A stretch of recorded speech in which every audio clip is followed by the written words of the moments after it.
आपल्यातले सुद्धा काही लोकांना आज सुद्धा फोन येत असतील, काही जण हा गेला तो गेला, जायचं तर उघड जा पण आत राहून दादाबाजी करू नका. आणि त्याला तुरुंगात टाकण्यासाठी हा फडणवीसाचे डाव होते. सगळं मी सहन करून जिद्दीने उभा राहिलेला आहे. तर तू तर राशील तर मी तर राहील. बघू ना, अरे मी काही या अडचणी उतरवलं इथं तुम्ही राहणार तर मी राहीन. बघू मी आणि माझे जे माझा शिवसेना प्रमुखांनी जोडून दिलेले शिवसैनिक राहतील त्यांना घेऊन मी लढाई जिंकून दाखवतो. ग्रामीण भागामध्ये या चोर कंपनीने आपल्या शिवसेना प्रमुखांचा फोटो लावला आणि बाळासाहेबांचं धनुष्यबाण. काही जणांनी मला सांगितलं उद्धवजी हम तो आपको वोट देना चाहते थे. मराठी लोकांनी सांगितलं लेकिन हमने गलती से वो एनआरओ को दे दिया. हे थोडं आहे, गोंधळाची परिस्थिती आहे. एक तर मशाल आपण स्वतः एक चित्र केले ते निवडणूक आयोगाकडे दिले आणि त्यांना विनंती केली की जसं पूर्वी आम्ही धनुष्यबाण जे चिन्ह आहे त्याचं चित्र आम्ही तुम्हाला करून दिलं होतं आणि तुम्ही आम्हाला ते मान्य करून दिलं होतं. राजकारण चिमणी असेल आणखीन काही असेल त्या निशाण्या तुम्ही मतपत्रिकेवरती ठेवू नका ही विनंती आपण त्यांना केलेली. बघू काय ती मशाल जी आहे ती घरोघरी पोहोचलीच पाहिजे. कारण लोकांच्या मनात राग आहेच. अगदी मराठी असो अमराठी असो, अगदी मुस्लिम लोक सुद्धा खूप मोठ्या प्रमाणात आपल्या सोबत आले, ख्रिश्चन्स आलेले आहेत, ख्रिश्चन पण आले, मुसलमान पण आलेले आहेत. आणि मी तर जाहीर सभेत अगदी मराठी चिता त्यांची सभा होती बरोबर ना, त्या सभेमध्ये अभी मुझे क्या पता सामने सब बैठे हिंदी में क्या भाषण. अचानक मला कारण समोर जी गर्दी होती जिथपर्यंत नजर जात होती तिथपर्यंत सगळी गर्दीच गर्दी, घरं दारं सगळी फुटपाथ तर भरलेच होते, सगळी गर्दी. आणि त्याच्यात मला कळलं की 90% जास्त वस्ती ही इथे मुस्लिम बांधवांची, मुस्लिम समाजाची. मग मी त्यांना सरळ विचारलं आपको लगता है की मैंने हिंदुत्व छोड़ा. सगळ्यांनी सांगितले नाही. मग मी त्यांना सांगितलं क्या मेरा हिंदुत्व आपको मंजूर है या नहीं. सगळे म्हणाले हो. कारण आपले हिंदुत्व हे वेगळे आहे आणि यांचं हिंदुत्व हे वेगळं आहे.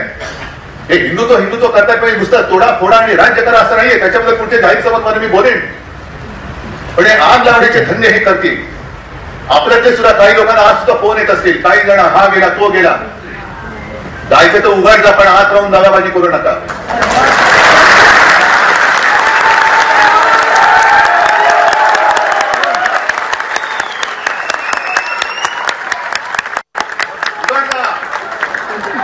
मी आणि माझे जे माझा शिवसेना प्रमुखांनी जोडून दिलेले शिवसैनिक राहतील त्यांना घेऊन मी लढाई जिंकून दाखवतो.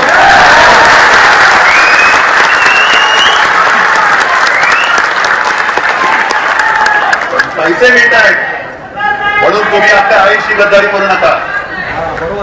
नगरसेवक माझी नगरसेवक जात आहेत, जा आत्ताच जा, ज्यांना जायचं त्यांना. बघू ना, अरे मी काही या तडफेने उतरवलं इथं तुम्ही राहणार तर मी राहीन.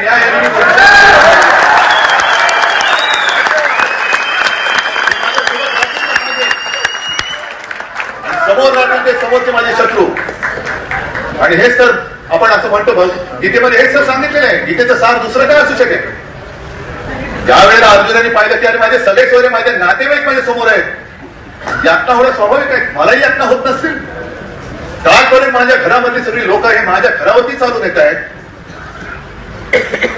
अगदी त्या अनिल देशमुखांनी सांगितले की कसं मला आणि आदित्यला तुरुंगात टाकण्यासाठी हा फडणवीसाचे डाव होते. सगळं मी सहन करून जिद्दीने उभा राहिलेला आहे. तर तू तर राशील तर मी तर राहील.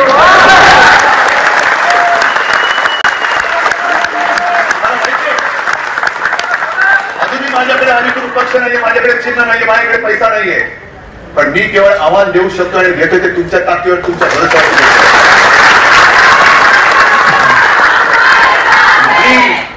मी म्हणजे मी नाही, मी म्हणजे तुम्ही आहात. दिल्लीच्या छातीमध्ये धडकी भरली आहे ती उद्धव ठाकरेची नाही. सत्तेवर आल्यावर धारावीचा प्रकल्प रद्द करण्याची घोषणा उद्धव ठाकरे यांनी केली आहे. तसेच अदानींचे टेंडर रद्द करू असं उद्धव ठाकरे यांनी म्हटलंय. त्यांनी कंत्राटदार माझी लाडकी बहीण योजना सुरू केली आहे, पण ही योजना चालणार नाहीये, ती लवकरच बंद होईल. सर्व सहन करून मी जिद्दीने उभा राहिलो आहे. आता राजकारणात एकतर फडणवीस राहतील किंवा मी राहणार. मुंबईत राहून तुम्ही मराठी माणसाला घर देणार नाही, नोकरी देणार नाही, चालेल तरी काय. जिकडून तुम्ही आला आहात तिकडे जा. आता या ठिकाणी प्रचाराला या, मग तुमची उरली सुरली गुरमी उतरवतो असं उद्धव ठाकरे यांनी नरेंद्र मोदी यांचं नाव न घेता म्हटलं. त्यांना शिवसेना संपवायची आहे, ज्यांच्याकडे एका बाजूला सत्ता, पैसा आणि शासकीय यंत्रणा आहेत, परंतु माझ्या बाजूला निष्ठावंत कार्यकर्ते आहेत. भारतीय जनता पक्ष आणि शिवसेना उभाटामधील राजकीय वैर संपण्याचे आता चिन्ह काही दिसत नाहीये. शिवसेना नेते उद्धव ठाकरे आणि भाजप नेते देवेंद्र फडणवीस एकमेकांवर टीका करण्याची एकही संधी सोडत नाहीये.